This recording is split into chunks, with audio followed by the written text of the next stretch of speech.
On the spot news media, we got the latest news. We don't care about the views, we just representing right.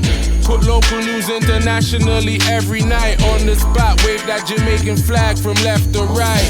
Let's get it right, y'all know the type. We ain't dealing with the hype. We make it take flight. Yeah man, my viewers and subscribers, what go on? A blessed and wonderful Saturday morning to each and every person out there tuning into On The Spot News Media. Now, my peeps, I don't know how we do it over on this side each and every morning. We have to give thanks and praise to the Most High Creator for the preservation of life, because life is indeed the greatest. So in the morning, my peeps, I have a few stories to share with you, the regular members of Chan Public and also members of the diaspora. So please like the video, share the video, watch the entire vlog so you can get a full understanding and a better appreciation of everything we're going in Jamaica. So watch this now, my peeps, to the name Saturday, the day when some of the regular ones and ones them out there traverse the church. So happy Sabbath to you all. But whilst doing so, please remember On The Spot News Media's loyal viewers and subscribers in your immediate prayers. You definitely see how Jamaica run right and now, so you know for sure. So we need that to know more than ever. And to all of the regular ones and ones them out there traversing these streets, whether you're going to the market district or otherwise, as always, my peeps, safe travel, pan the gravel, and continuously look out on the corner, yeah, because the old dirty corner boy, them always out there. Alerts, yeah, man. So we're going to kick it off in the morning here with some international news coming out of Orange County in New York. Yeah, man. New York, me I'm telling you, my peeps, right now at the epicenter a Jamaican badness, because right there so majority had the old knackies and clappies them from Jamaica we escape through the Mexican border or otherwise decide if you go settle in. So you know say New York will definitely see a rise of certain type of criminal activities because of these criminal elements. Now on your screen is a Jamaican food truck that has been making rounds on social media internationally and locally. So it is said that 30 people have been arrested in the United States in this massive illegal drugs and gun ring. Yeah, man. So in the town of Newburgh in Orange County, New York, if you feel hungry for some good tasting Jamaican cuisine, the ones and ones them would normally go to this food truck known as Real Spice Delivery and Catering. Now the food truck is owned and operated by this man presently on your screen, said to be a 42-year-old Kirkland Salmon, and he is also believed to be a Jamaican native. Now Kirkland Salmon, Real Spice Delivery and Catering food truck, said to offer customers a variety of Jamaican cuisine such as jerk chicken, the good old oxtail, some escovitch fish, and the list goes on. It is said that one could even wash the food down with some well-chilled coconut water or some sort of island-made type of fruit punch. However, there were other items on that menu that most patrons did not even realize. So according to Orange County Sheriff Office, a multi-jurisdictional narcotics and firearm trafficking operation was conducted on that food truck on Tuesday, May 21st. This followed by a 6-month-long investigation dubbed by the Orange County Police as Operation Hot Lunch.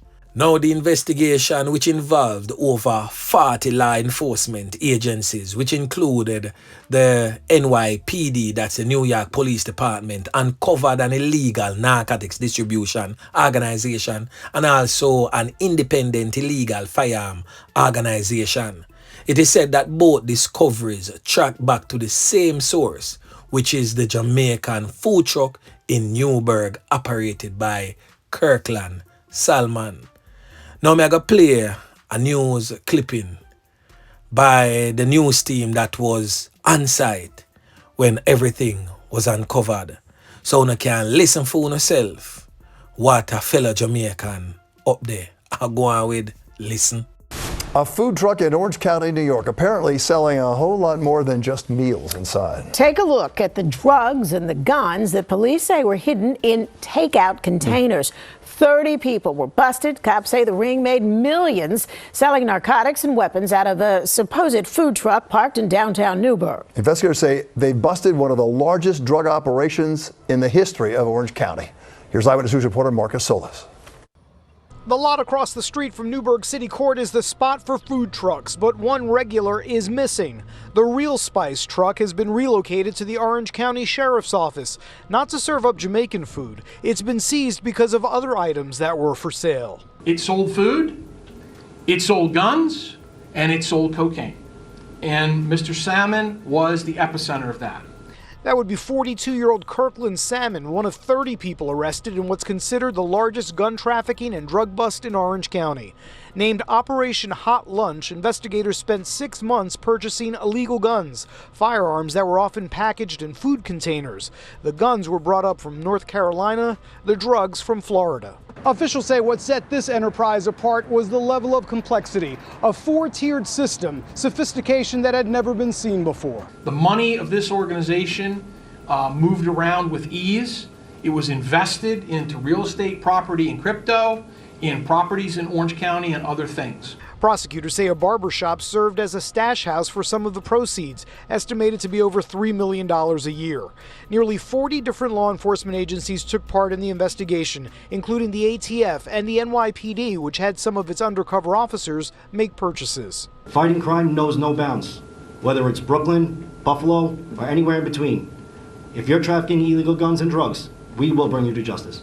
Some of the suspects face up to 25 years in prison.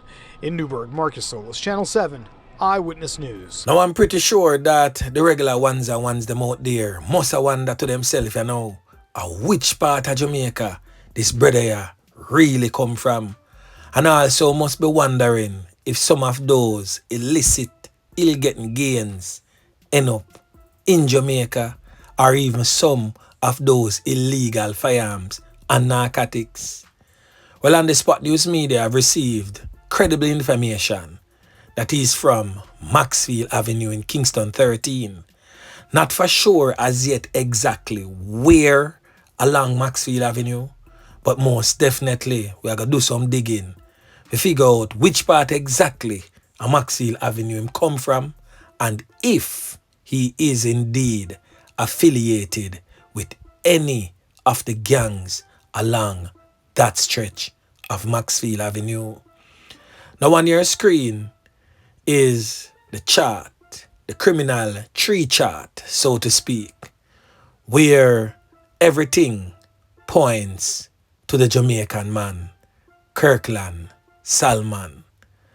All the associates, everybody, the police, them tie them in and link it to him as the boss of the organization and the illicit drug and gun operation.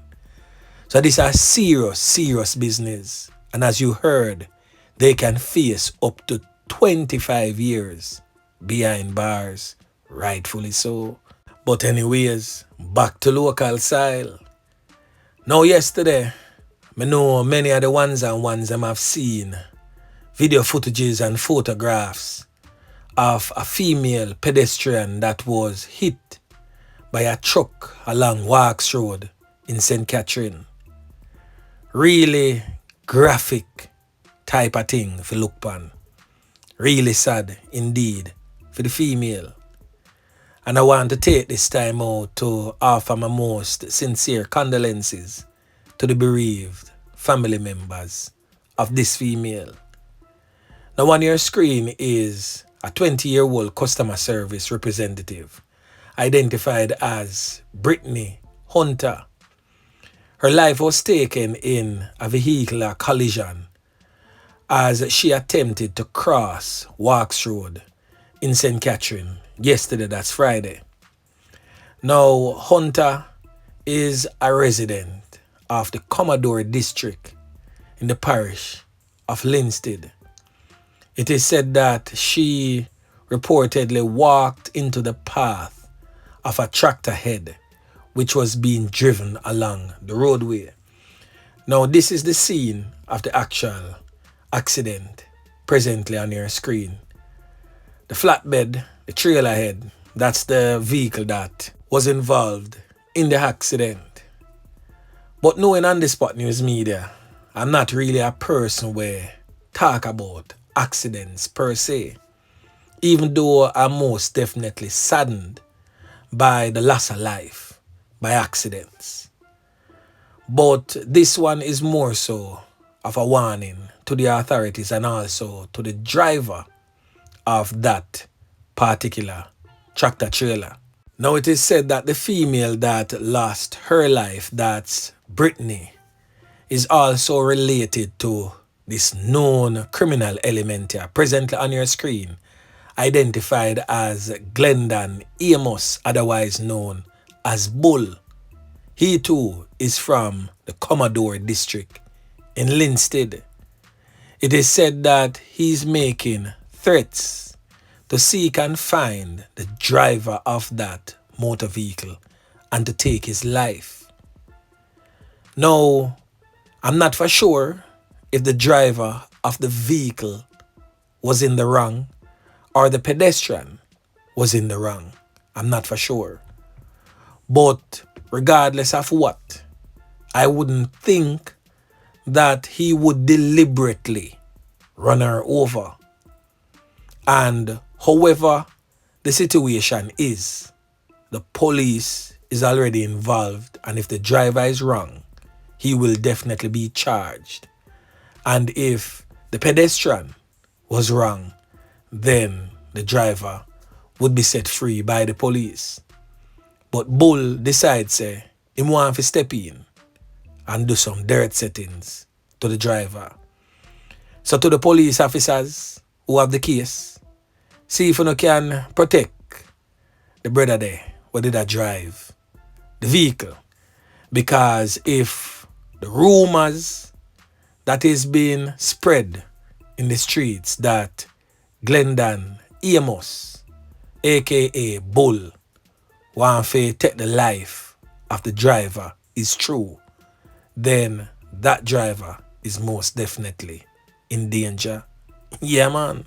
Now over there in the troubled, war-torn, crime-riddled Central Village community, Officer Yeman Pick and team put on a decent spot of work again. Yeah, man. This time over there along Rockland Avenue in Central Village, St. Catherine, on Thursday afternoon. Now, the police reported that they were on an intelligence-led operation, and when approaching a building, a man fired in their direction. So, of course, the police took evasive action and returned the fire, and a man identified as Dwayne Beckford was taken out. Now, Indicom was informed, and Indicom say right now they might investigate the knockings and clappings there, because Officer Yeman Pick and team seem to be on a roll. Now, this 12-gauge shotgun was also reportedly taken from the knockings and clappies that the police them clap with. Well, them criminal, you know, now understand, say, the shotgun there now have the range where the police them M16 rifle have. So when him go so clam, squad can stay a mile away and him food still get nyam, because fame like a pebbles them definitely not go reach where the squad them there. But even though still it was a close quarter combat type of situation, so of course the squad them could have get clapped with by the shotgun. But being the well-trained police officers that they are, and of course the superior force in that firefight, the police definitely walked away victorious with a criminal element lifeless, no longer among the land of the living, and another illegal firearm presently off the streets. So another decent spot of work again by the squad of them. Yeah, man. Now over there in the troubled, war-torn, crime-riddled Kingston Western Police Division, a 17-year-old youth end up get caught up, no longer among the land of the living, as criminal elements them spread him out like a sheet, just meters away from the Denham Town police station. Now the 17-year-old in question is presently on your screen, and he has since been identified as Randall Douglas. Now the police stated that he have frequently came to their attention and he was found lifeless along Market Street, that is just a stone throw away from the Denham Town police station. Now the superintendent in charge of the Kingston Western Police Division, that's Michael Phipps, stated that sometime around 3:30 a.m. in the wee hours of the morning, Douglas was taken out in a hail of bullets by criminal elements in the Denham Town community. The superintendent stated, and I quote, "We have since done some investigation and we are theorizing that a call was made from our lockups for persons to come and attempt to insert contraband into the lockups. It is also stated that they have information that a rival gang member was in the same lockup and called persons in the community to alert them that these persons were coming to the area." Now, so what go on is that the criminal elements them know where the rival man were in the same cell call and say, "Ray, I go on." The man them lay wait him now, and I saw him get caught up in the Gideon. Now it starts spread say a police name him food. So when the police them dep on the scene, process the scene, the police came under gunfire from criminal elements from Tivoli Gardens. This just goes to show how brazen these criminal elements are. So them and the police now in a battle, gun battle, brazen, brawling firefight. The police chase them, go back in a Tivoli and a lone bullet to them skin. The police say them find a pistol on the ground loaded with rounds. Yeah man, a 9mm pistol. And them say them see some blood all about the place. So it look like one of the corner boy them get can up and end up drop the matic and have to run. Now we get to understand say the boy we lose him 3 points, 17-year-old, come from down at Tivoli. So him now come with contraband for push in the cell and take away himself. But as the police say, a man in the cell who is them rival, call, film set a criminal them in a place and say, "Yo, it's a boy from Tivoli. I come up in the place, we come get a boy weed, cigarette, and all sort of other different type of contraband to include cell phones or whatsoever the case may be." So the man them just come up and can him up and take back themselves quick and fast. So right now that I got jump off another set of war again, because the fact that the Tivoli gunman them could have come up and come fire upon the squad of them whilst they were processing film knockings and clapping scene just shows say he was of some sort of worth to them in a them criminal network. Boy, may I tell you my peeps, the thing gets serious in the place. Now, as it relates to the footballer, we lose him 3 points behind the Denham Town police station where I talk about Rafiq. I made mention the other day of a name that is being circulated in the streets. Say him a one of the knockis and clappis them. We come clap with the footballer. Now the name that I made mention of in the vlog was Zidane, but actually his name is not Zidane, but his name is actually Zidane. So that's one of the names that is being circulating in the streets by personnels on the ground, that he was one of the knockis and clappis them. We come clap with the footballer Rafiq in him bed. Boy, may I tell you, the thing rough.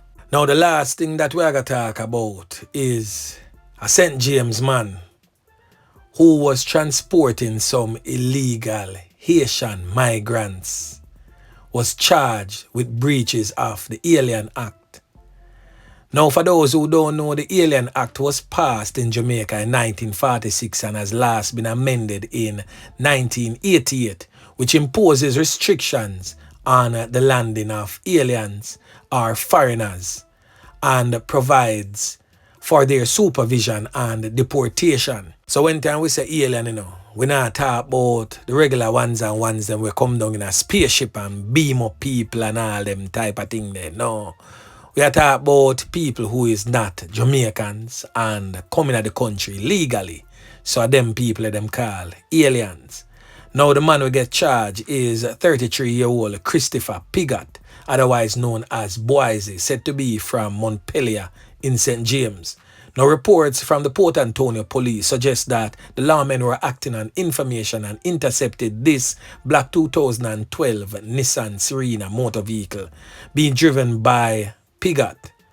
Now, he was along the Dolphin Bay main road sometime about 10:20 a.m. on May 22nd. The police stated that they counted 12 Haitians aboard his motor vehicle. It is said that Christopher Piggott court date will be finalized soon. Now, this brother left all the way from Mobile to come pick up Haitians in Portland. Now, that's a mighty far stretch. Let's just say he was being a good Samaritan. That's a mighty far stretch. Why would he leave all the way in Mobile if he go pick up some Haitian in Portland? Now, we all know the close ties that criminal elements in St. James have with Haitian criminal elements. And we also know that one of Mobile's own is presently incarcerated in a Haitian lockup. We are talking about the criminal element known as Brokan. Now this just leaves me to wonder if those 12 Haitians are known and reputed criminal elements from Haiti, where seek some sort of way to hide from what is happening in Haiti and would definitely settle in Mobile and then hot up the place. Because criminal are criminal anyway at all and going on.